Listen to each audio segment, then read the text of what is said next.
Hey everybody, it's Leigh, and welcome to Grimmleighs. If we haven't met before, we talk about monsters, myths, and magic here on the channel. And one of the best things in the world for me right now is that we're in October, my favorite month of the year. I love the spooky season, but on top of that, I really love Inktober. It's this great annual event where you get some prompts and then you get to draw those prompts. So we're on day 7 today, and the prompt is fan. I had some ideas for fans involving all kinds of goofy things, but let's go with something a little non-traditional today. So the limitations that I have set on top of the limitations that are already in place from the Inktober Illuminati is that I need to do these challenges live.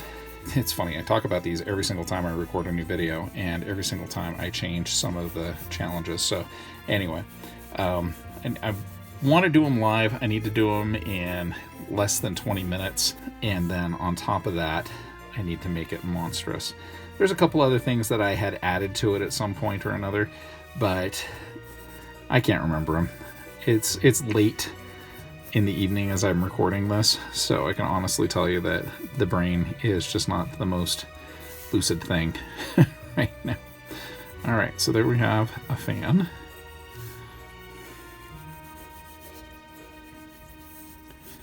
Hey, me, I drew a fan. But you're saying to yourself, Leigh, that's not monstrous. There's nothing monstrous about that fan. Well, you're absolutely right. There is nothing monstrous about that fan yet.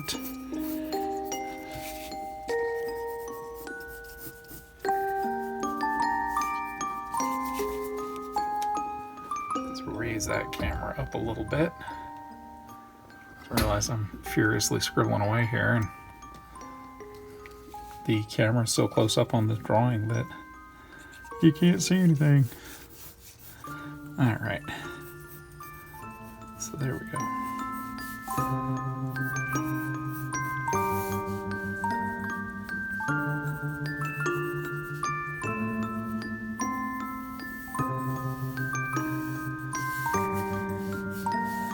This is either going to work or it's going to fail horribly.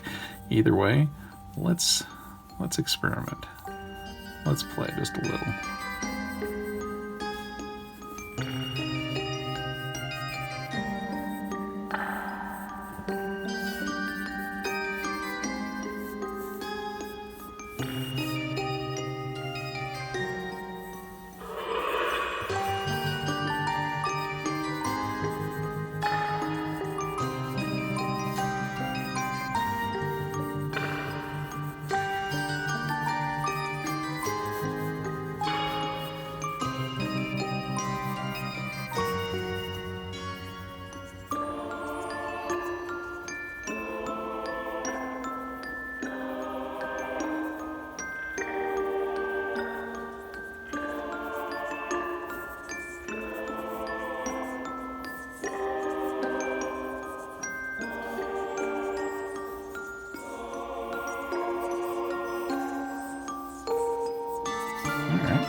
A little more monstrous now.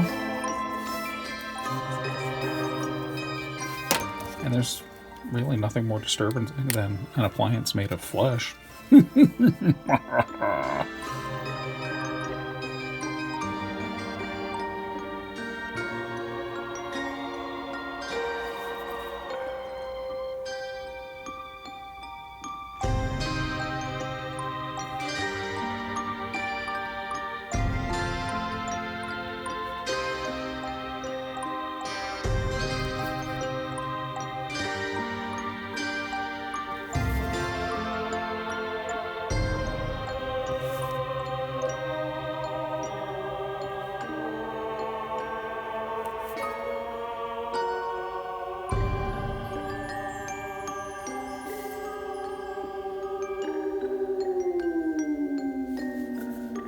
These are always kind of a fun thing to do. Make something standard and mundane. Make it monstrous. It's kind of our rallying cry here at Grimmleighs. Anyway.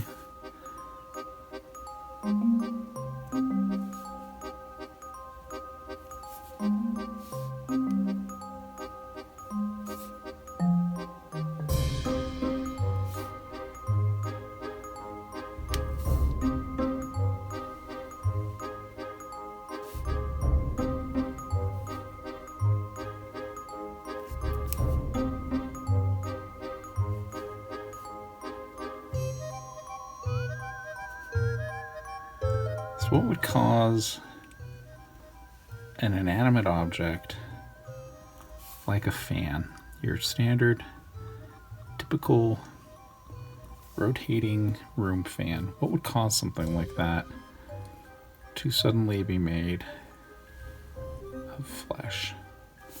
Would it still oscillate? Would it still move?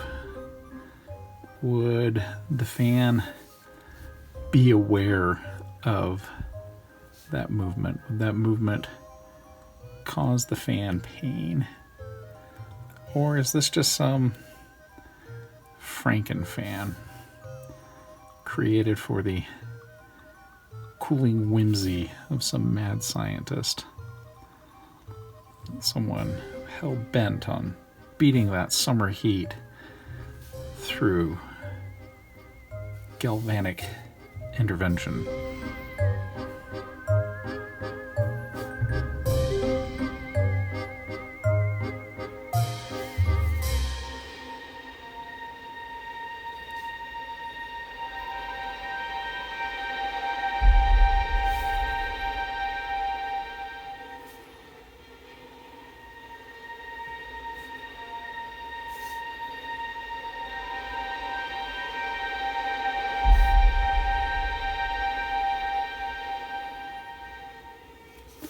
If you play D&D at all, you've probably succumbed to mimic mania of some sort or another at some point. So maybe this fan is a mimic in mid-transformation. Needed something to disguise itself as in a room. And spying a fan. Figured that was its best course of action.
What's fun about doing these kind of projects and making them look fleshy is that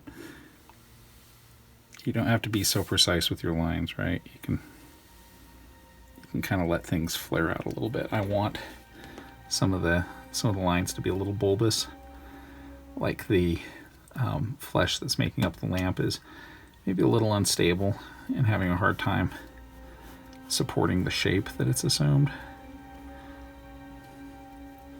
Sometimes I'll draw some monster letters, and those are always fun to make them look like they have bulging fat at the bottom where their mass is trying to hold itself up.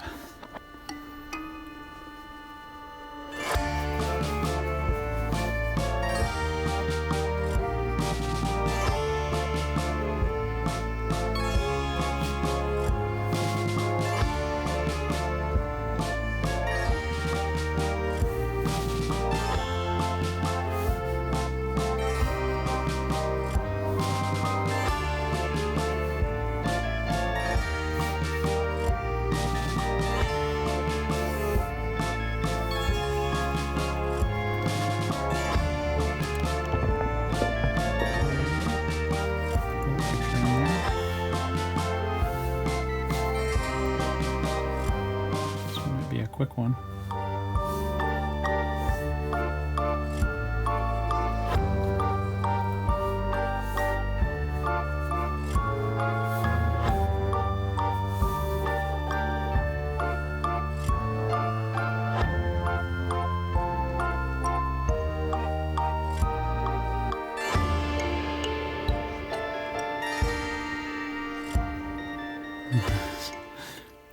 This thing has an eye. And if the fan turns on, that eye is just going to spin all around. This is a creature that, well, it serves a purpose. It's not one that it would feel very good about if you were to suddenly come in and turn it on and get it moving around. Alright, so there we go. Let that ink set for a sec.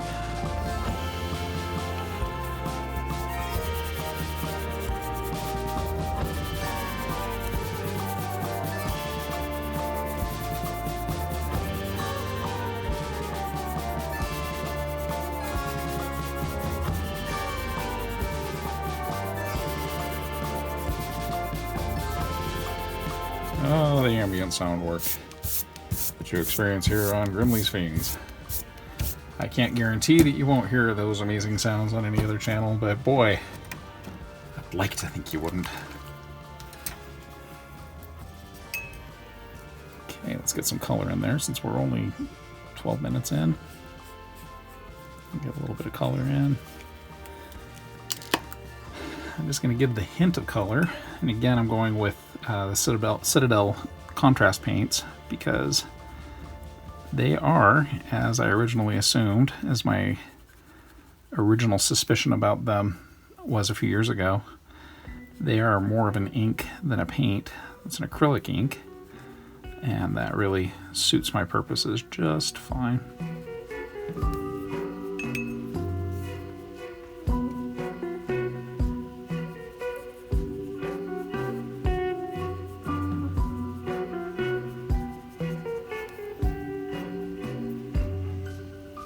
The nice thing is that I'm able to get a lot of this color down really, really quickly using a brush. And if I do it quick enough, it's not going to streak like it would with markers.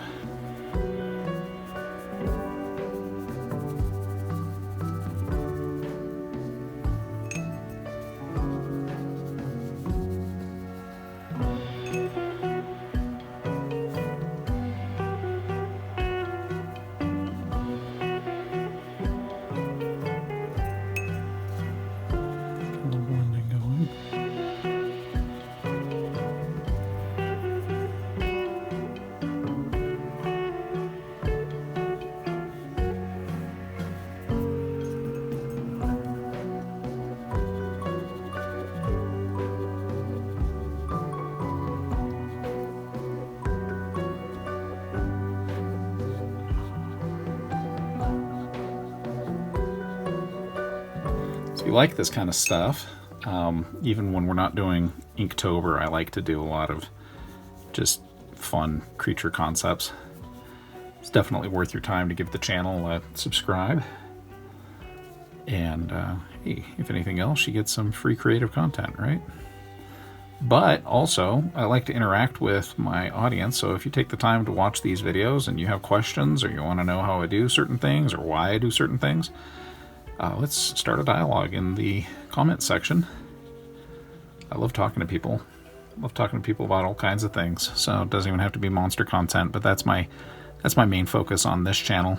But if you listen to Geekshow at all, you know that I'm a big fan of anything geeky. That's all in my wheelhouse. So all right.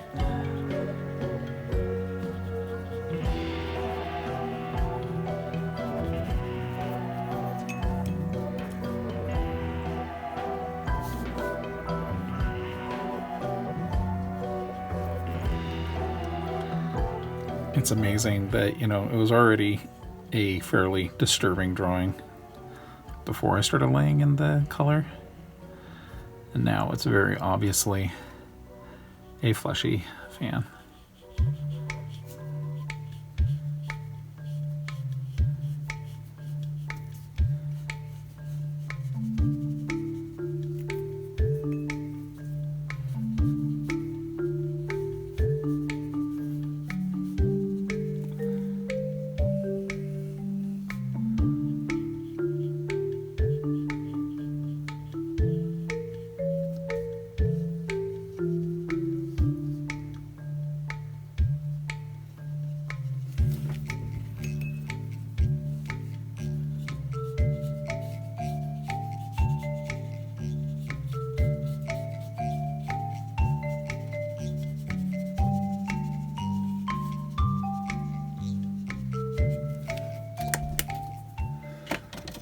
Let's get these gums done. We're closing in on that magic 20-minute mark. And even though they're my rules, I don't want to break them.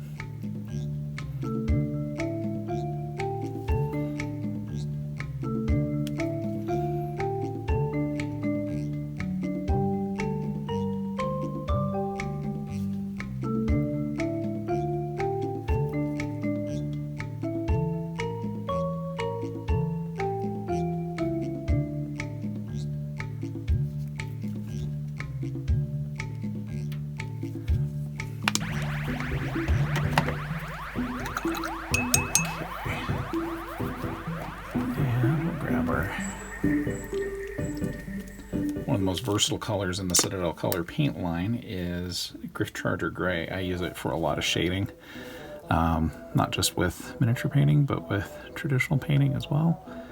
And it's really good stuff for things like eyeballs and teeth.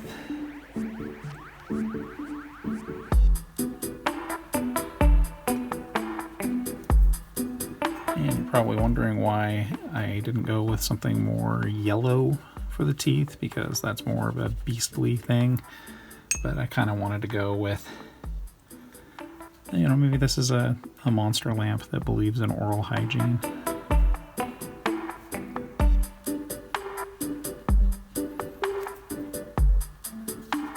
And those teeth are monstrous, but they're not necessarily, poorly maintained. This looks like a fan that gets regular checkups at the doctor,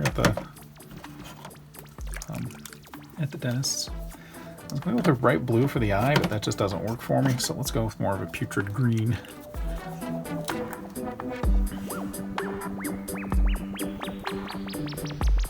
All right, closing in on the last minute and a half.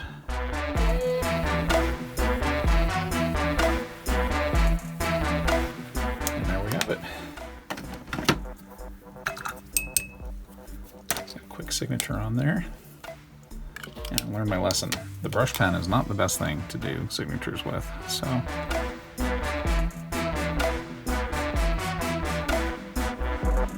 October, day 7. Fan.